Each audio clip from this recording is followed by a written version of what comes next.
สัญญาใดๆทั้งสิ้นผู้นำเขมรรู้ดีที่สุดไปจัดการทำกันเองเนอะอย่าเพิ่งเปิดดีสุดนะอย่าเพิ่งเปิดเลยนะกูไม่เห็นด้วยนะกูว่าน่าจะปิดสักปี2 ปีนะหรือปิดตายแม่งไปเลยนะ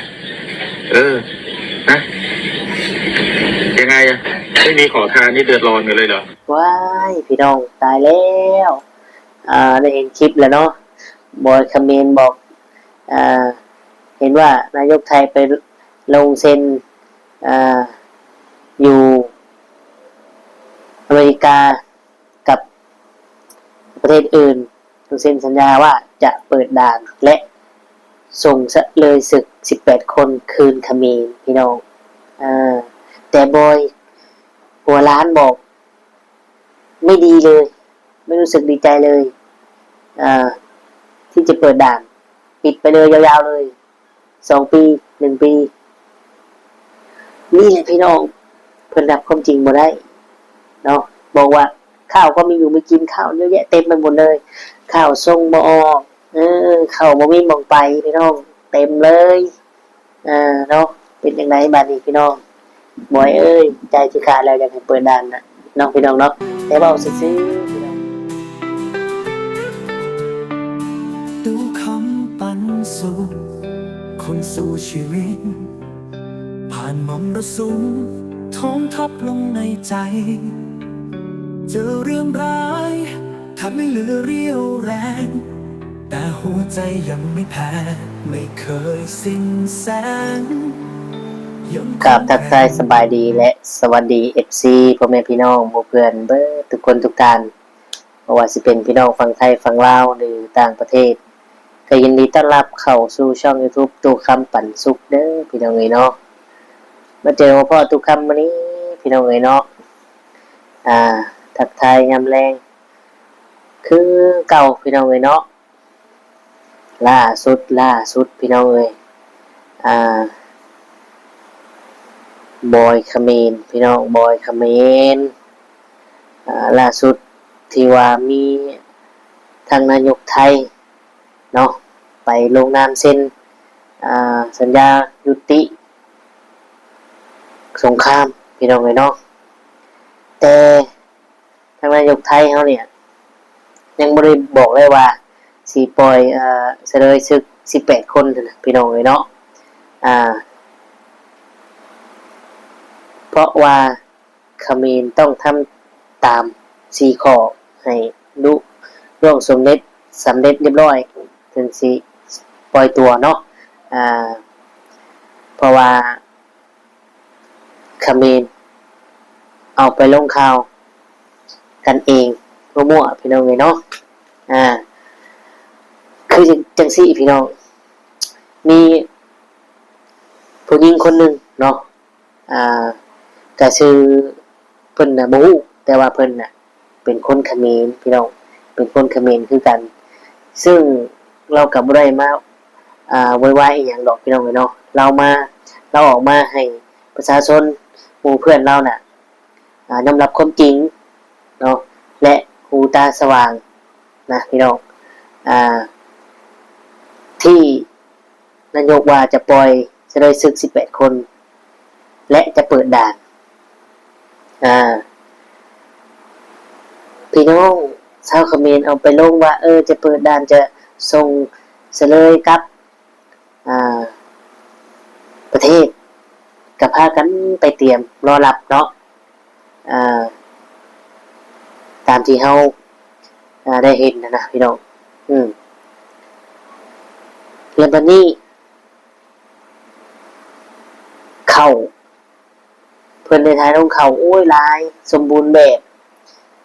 มื้อนั่นอยู่ได้กินพี่น้องบ่แม่นว่ามันบ่มีหม่องส่งออกบ่เนาะพี่น้องเอ้ยเพราะว่าเพิ่นปิดด่านเข้าเพิ่นน่ะหลายยาวเป็นแถวเลยพี่น้องเอ้ยเนาะและบักบอยหัวล้านบอยเขมรหัวล้านยังบ่ยอมรับความจริงอีกพี่น้องข้าวเปลือกก็ยังขายบ่ออกแล้วบ่ฮู้จะส่งไปไสแล้วแถมยังมาบอกอีกแล้วว่าไม่เห็นด้วย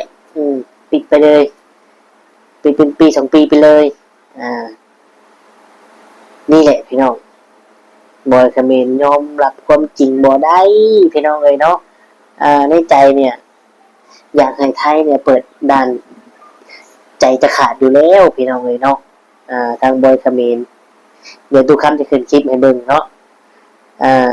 แต่ไม่ยอมรับความจริงสักทีพี่น้องเลยเนาะไม่เห็นด้วยที่จะเปิดด่านไม่เห็นทั้งที่เข้าอะล้นเรือเต็มแล้วยังมีหม่องทรงและที่สำคัญพี่น้องประเด็นนี้ที่ทุกคำยิบขึ้นมาเว้าเนาะเพื่อผู้นั้นน่ะเราเว้าจังซี่เลยพี่น้องเลยเนาะ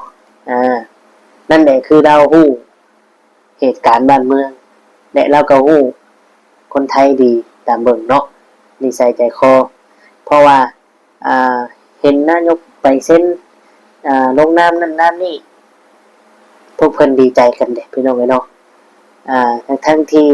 นายกยังบ่ได้บอกว่าสิเปิดด่านหรือสิ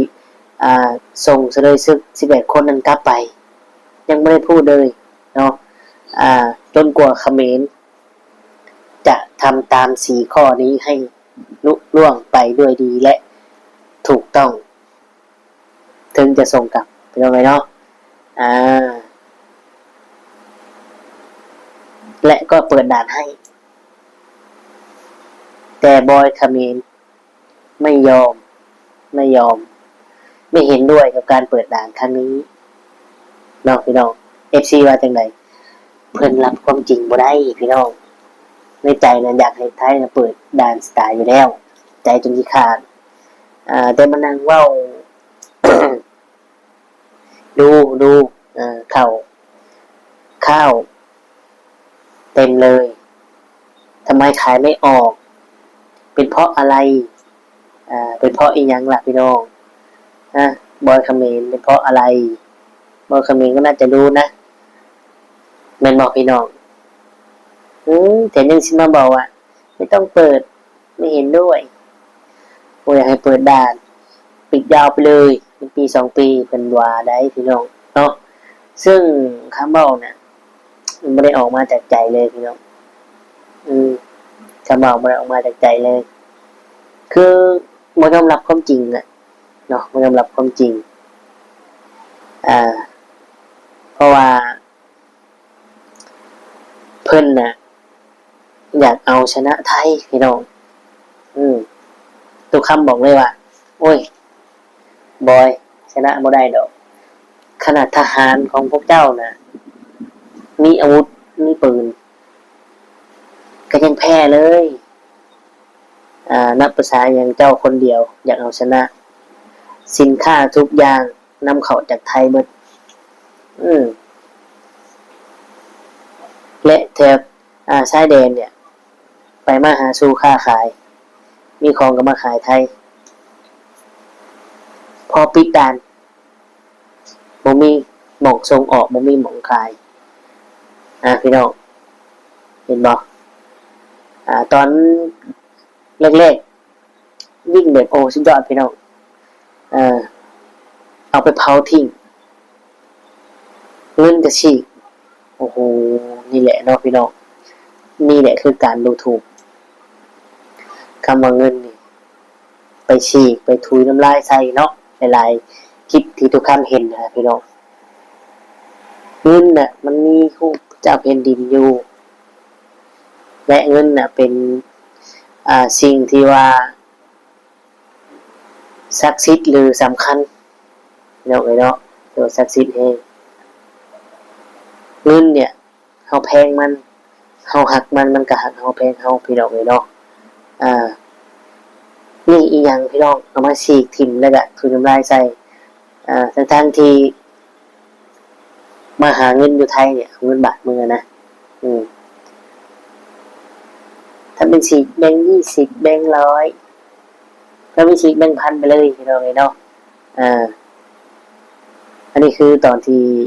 ทุกคำเห็นคลิปนะแต่ก็ยังเห็นบางโบที่วันมานี่แหละผู้หญิงคนนั้นที่น้ำลายใส่นะพี่น้องเนาะ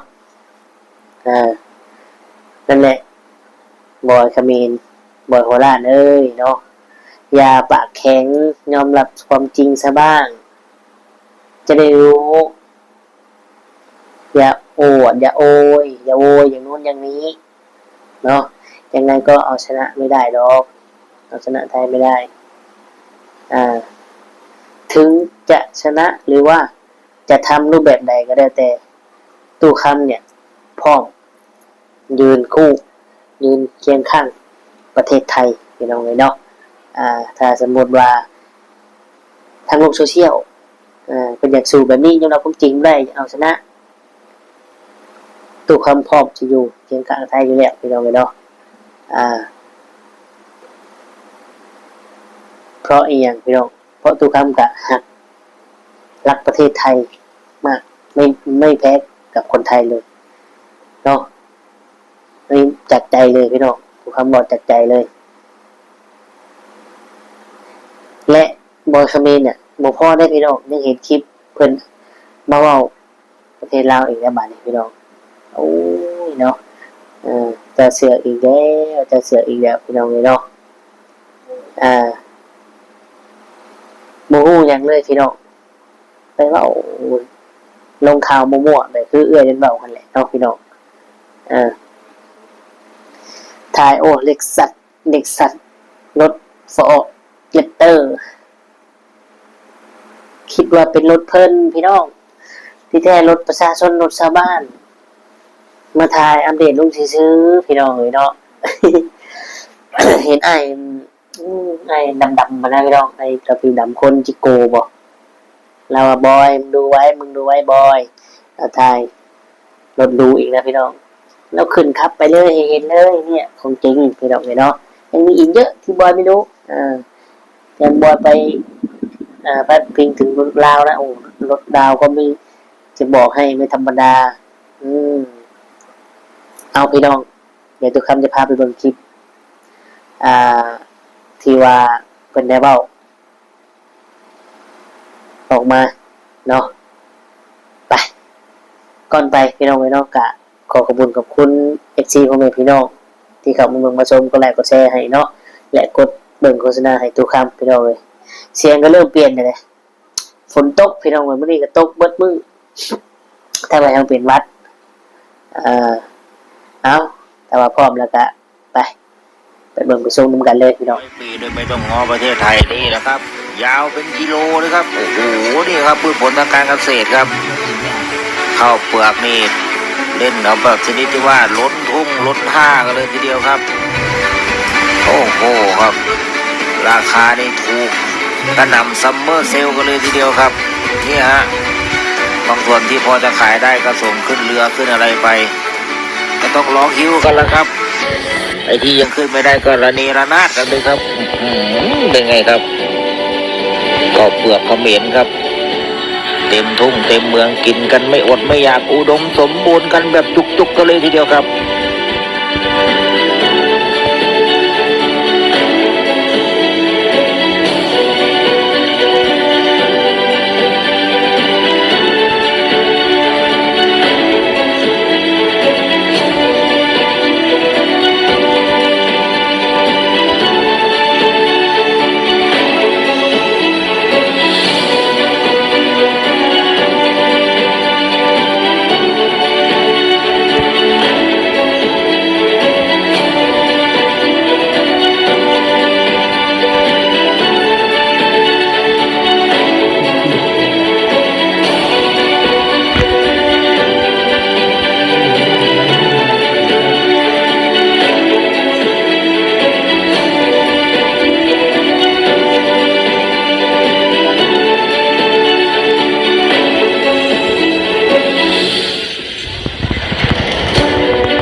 ออกข่าวแบบโกหกกันเองนะ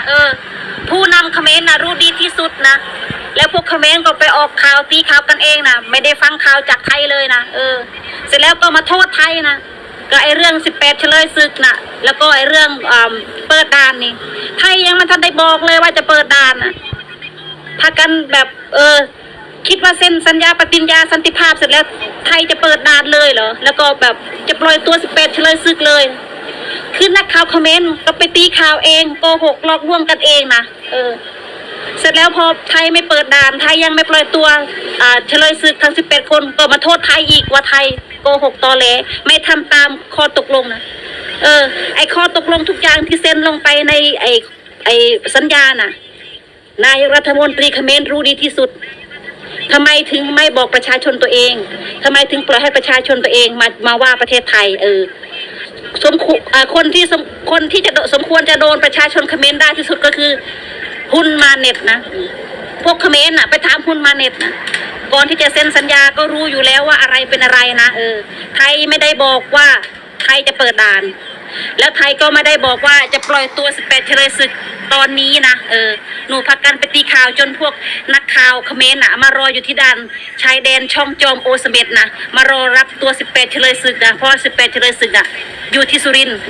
เขาก็พากันมารอเกอร์เพราะไทยไม่ได้บอกว่าไทยจะปล่อยนะไทยจะปล่อยก็ต่อเมื่อเขมรทำตาม4 เงื่อนไขจ้ะ4 เงื่อนไขที่ไทยตั้งให้เขมรน่ะเขมรต้องทำตามให้ได้ก่อนทั้ง4 ข้อถึงจะปล่อยตัว18 เฉลยศึกนะแล้วด่านก็คือปิดยาวๆไปเลยยังไม่เปิดยังไม่แบบประชาชนคนไทยยังไม่ยอมให้เปิดนะอย่า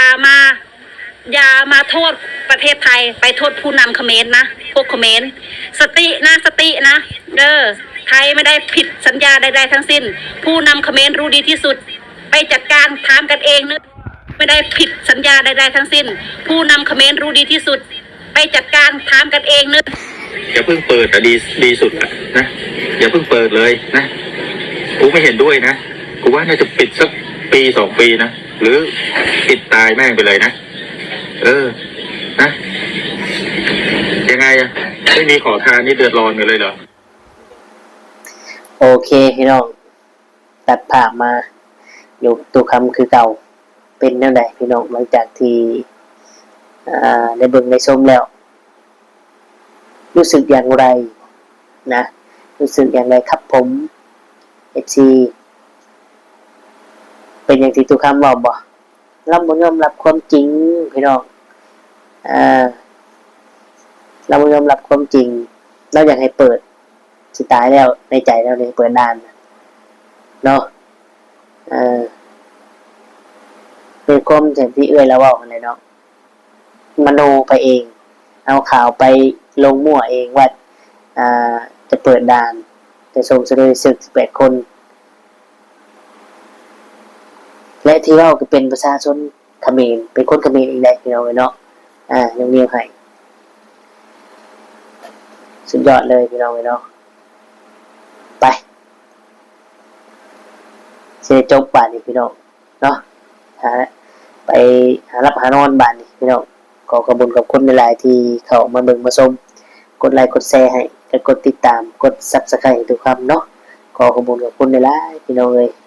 เอาท้ายนี้สุดนี้ทุกคำคือสิได้ขอตัวกล่าวคำว่าสบายดีและสวัสดีครับ